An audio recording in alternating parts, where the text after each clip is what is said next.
Hello, I'm Celeste. Welcome to Board It Up, where we believe that happiness is handmade. Please excuse my kitchen. We are actually under construction right now.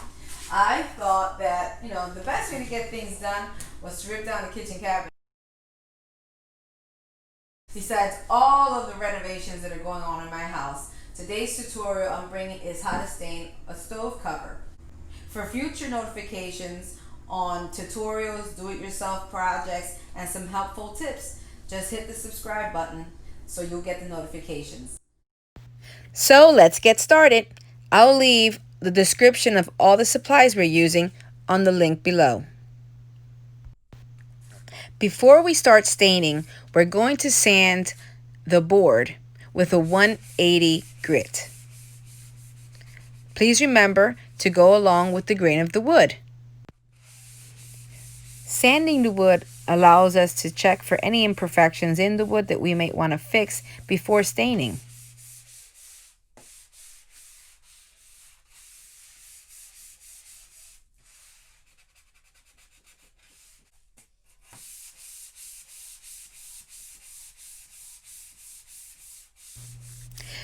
Don't forget to sand all the areas of your board. You're going to want to sand under the board as well, since that too will be stained. It only gives it a more finished look. Don't forget to sand the sides as well. I like to have a brush handy to wipe off and brush off some of the dust that's left from the sanding. You don't want to get any of the dust in your stain. Also notice you're going to want to wear rubber gloves because stains is difficult to get off your skin. I like to use painter tripods so that my board doesn't have to sit flat or lay flat on a table while it's drying. You can pick these up any hardware store or big box store. Always remember to stir your stain before using, just so that everything in the color is nice and mixed. Remember, never shake your stain.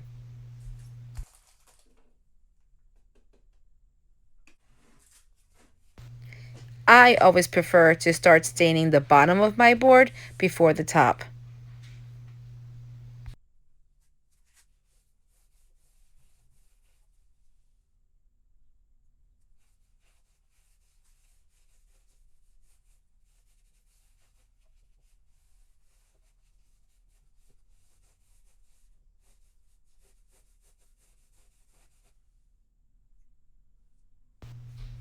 I like to use a painter's rag also to apply my stain. One end of the rag I use it to apply the stain, and the opposite end I use it to remove the stain.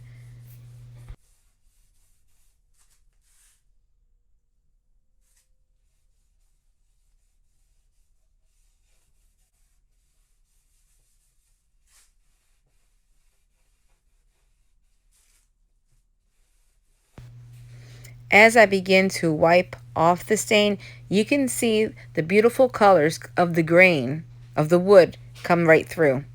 This color is weathered gray.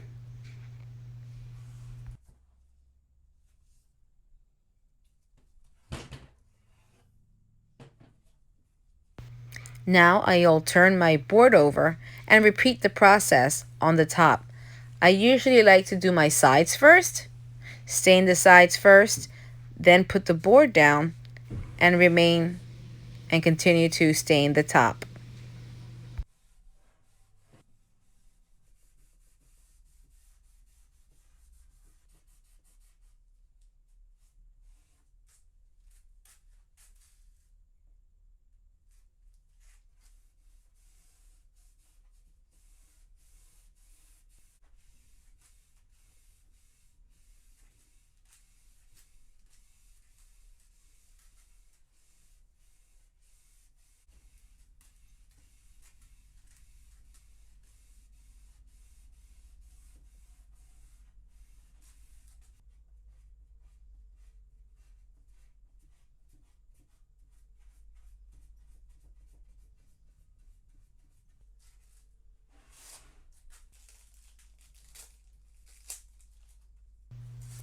For my hard to get areas, I use a chip brush. and use the stain to go right alongside that edge. I don't let my stain sit too long.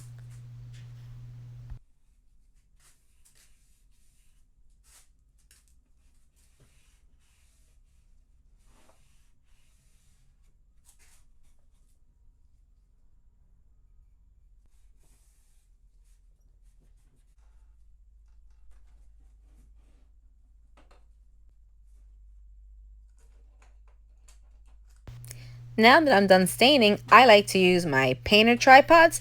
That way my board doesn't have to be flat on the surface. I'll let this sit overnight. There you have it. Thank you for watching.